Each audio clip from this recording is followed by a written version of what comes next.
And welcome to this video on Ozymandias as part of your revision for English Literature Paper 2. So if I go too fast at all, you can download these slides from my blog page at the top there if you want to note that down. Before we get going with looking at the poem, I just want to really give you a few keywords that you may want to use to add that flavour to your essays. As remember, you do have to compare two poems as part of your essay for this. A keyword for this poem is transient in particular, something that lasts a short amount of time. In this case, it's hour. Another one as well is romantic. This is part of a romantic poem to glorify nature over man and the power of man. So you do need to know a bit about the context or background behind the poem. So that will mean the poet's life, when it was written and why, so that you understand the poem too. So first of all, this poem was written in 1817 by the chap on the corner there, Shelley. He wrote this because, well, he was pretty bored actually. There was no Netflix or anything like that at his time. So he wrote a poem as part of a poetry competition with his friend Horace, what's his name, and he decided, because our British Museum were announcing that we were getting part of a huge statue from a famous Egyptian pharaoh, to write a poem about it. Now, he was probably also inspired by a book that he bought in 1812, so a couple of years before writing it. This book was about the natural world, about Egypt in particular. There was a huge volume on it by a Greek historian. Now, he'd seen this actual statue, and funnily enough, a lot of the poem that you read in part of your GCSE is based on this chunk here. Now, obviously, you don't read all of it, but if you have a little look at the bottom, as part of this book in 1812 that was bought by Percy Shelley, Diodorus had said that the statue had at the bottom of it, "I am Ozymandias, King of Kings. Any would know how great I am and where I lie, let him excel me in any of my works." That is obviously where he's got the line for, "My name is Ozymandias, King of Kings, look on my works, ye might despair." So you can also see there is evidence of it actually existing. There it is in the British Museum if you ever want to go and have a little look. And funnily enough, more of Ramses's statue was discovered in 2017 in a slum in Cairo. Now, this poem could possibly also be actually about another person called King George III. Now, he was the king at the time when Percy was writing this poem. He was the King of England. Now, he has a few similarities with the cruel, despotic nature of Ozymandias in the poem. Now, King George was obsessed with military and conflicts, and he wanted to keep growing and expanding the army. He defeated France in a 7-year war, for instance, Napoleon. It's rumoured as well he suffered with mental illness later on in his reign, perhaps likening it to Ozymandias decaying and having power break him down. Most of all, the context you do need to know is a bit about Ramses himself. So he was a pharaoh. His name links to Ozymandias through Greek nature there. So Ramses II was an Egyptian pharaoh, the longest reigning Egyptian pharaoh, in fact. He managed to keep ruling for such a long time because he had the largest military of up to 100,000 men. He used that military to expand his rule, to keep his power going. But also another thing he was really famous for was that he wanted to advance architecture and sculptures. Now, previous pharaohs, they loved to have big sculptures of themselves. They had used stonecutters or masons who didn't really give deep engravings into the statues, and Ozymandias or Ramses was not happy with that. He demanded that they made deeper engravings so that it lasts long, so that people would not forget him. Right, so before we get going, have a little read of the poem here. So, "I met a traveller from an antique land who said, 2 vast and trunkless legs of stone stand in the desert. Near them on the sand, half sunk, a shattered visage lies, whose frown and wrinkled lip and sneer of cold command tell that it sculpted well those passions red which yet survive. Stamped on these lifeless things, the hand that mocked them and the heart that fed, and on the pedestal these words appear. My name is Ozymandias, King of Kings. Look on my works, ye mighty, in despair. Nothing beside remains. Round the decay of that colossal wreck, boundless and bare, the lone and level sands stretch far away." Your keywords are in the corner there if they're a bit tricky. Visage means face in French. A pedestal is your base of a statue, which has those words, look on my works, ye mighty in despair. And ye just means the, be mighty. It's not just crucial that you know a bit about context, but if you want to be reaching for those higher grades, you need to be confidently linking the structure of the poem to its meaning. Now, Ozymandias has its own special structural features you need to learn about. It's a sonnet. So a sonnet usually is a love poem, but in this case, I think Shelley has chosen a sonnet form to reflect his love for power. Sonnets have 14 lines. Now, they've changed over time. The first key person second, I should say, to write a lot of sonnets was Petrarch. He was obsessed with a woman called Laura, wrote a lot of poems for her, a lot of sonnets. She didn't love them back, unfortunately. Now, he wrote sonnets that had an octave and a sestet. So an octave is 8 lines to introduce your problem. So you can sort of see it there on the side there, 8 lines, your octave. The sestet introduces a solution to the problem, 6 lines. So Shelley pinched that from Petrarch in his sonnet. Shakespeare, you should know who he is, also wrote a lot of sonnets, but he didn't like how Petrarch did it. He chose his own type of sonnet, so he still did 14 lines, but his own rhyme scheme. You can see Shelley again pinches a bit from Shakespeare like he did Petrarch and has that rhyme scheme A, B, C, D, C, and then it goes all strange, his own little choice at the end. My point is that Shelley wrote this sonnet and you're expecting it to be a very typical type of sonnet, but it's not. It's a mix, a blend of Petrarch and Shakespeare. Perhaps he's doing that to show how we change, we adapt, things are transient to mimic the themes of the poem. Another key thing to remember that sonnets have a volta. I've got that in red there. It's just a twist where you realise something in a poem. So, for instance, for us, is that we realise that Ozymandias said he had this big statue. You look around, it's not there anymore. Right, just have a quick look at this as well before we get analysing. You do need to know your key subject terminology, so what adjectives, nouns, verbs, and adverbs are. Okay, so let's get going with a bit of line-to-line analysis. I met a traveller from an antique land who said two vast and trunkless legs of stone. So a traveller, you don't know who the traveller is. There's an indefinite article, so we don't know who it is. Perhaps it's to distance Shelley's views from criticising the British monarchy, so he can't be critiqued in any way.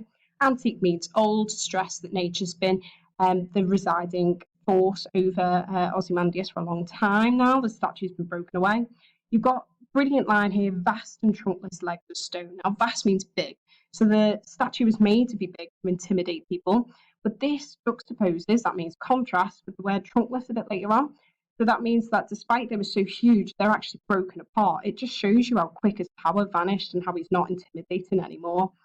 Trunkless also means that the torso is broken apart, so his legs don't connect to the torso and don't connect to the brain, the head.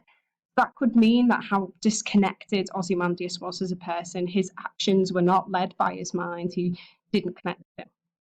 So they stand in the desert, the legs, and near them on the desert is a shattered face. Now, the fact it's in a desert shows you that it's in a remote place. It's not remembered anymore. And you've got these commas, near them, comma on the same comma, to build your anticipation. You go, what's near them? Well, actually nothing. It's just a shattered visage. Now, that shows you something quite key there, the word shattered. Now, if you were to shatter something rather than break it, you can't put it back together very well or at all. You were to shatter glass, not just break it. So it shows you his power can never be returned or regained. Also, again, mimics the fact that his power was always going to be short-lived. It broke over time.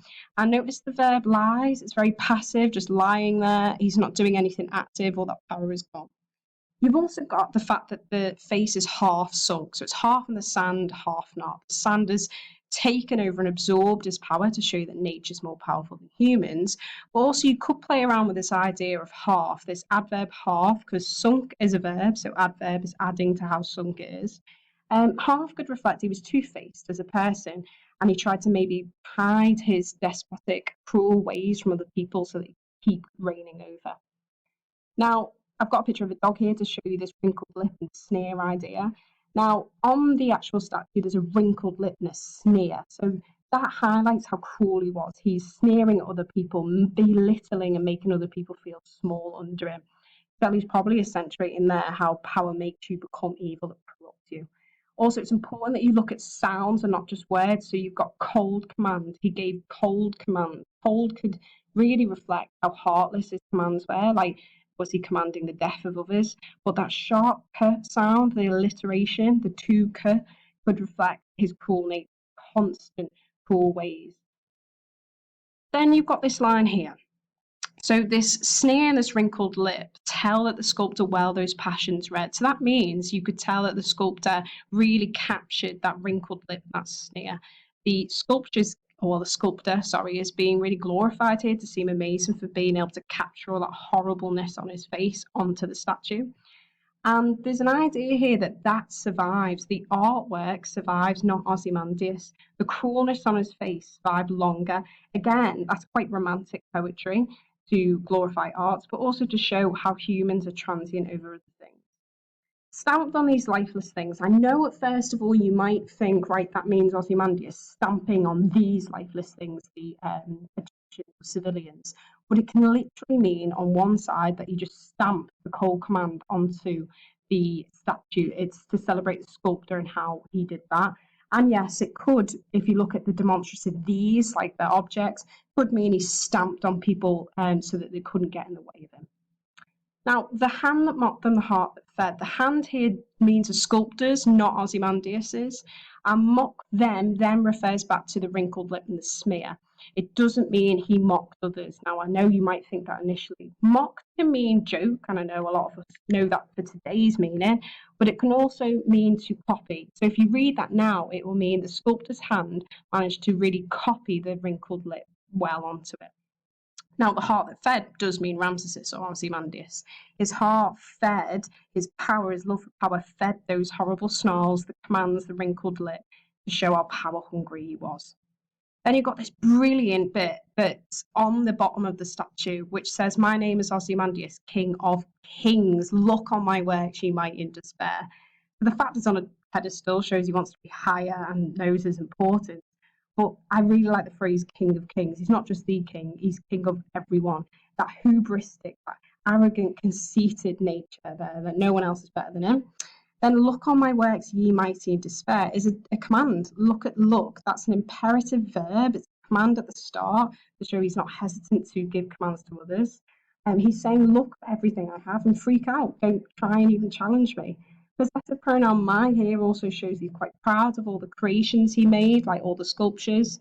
And like I said about sounds before, it's good to also look at punctuation. So the exclamation mark at the end does mimic his aggressive nature, and that others should be intimidated. The irony is, he says, "My name is Ozymandias, look at all the works, freak out." When you look, there's nothing left. There's nothing remaining. There's just decay. There's just a colossal wreck. Could that really be reflecting a punishment that he used power badly? There's nothing left. Decay is this image of breaking down to link how we decay. Shelley's showing that transience again. Even that phrase, that colossal wreck, it's not a statue of importance anymore, it's just a wreck, colossal, and that really adds that it's just nothing anymore.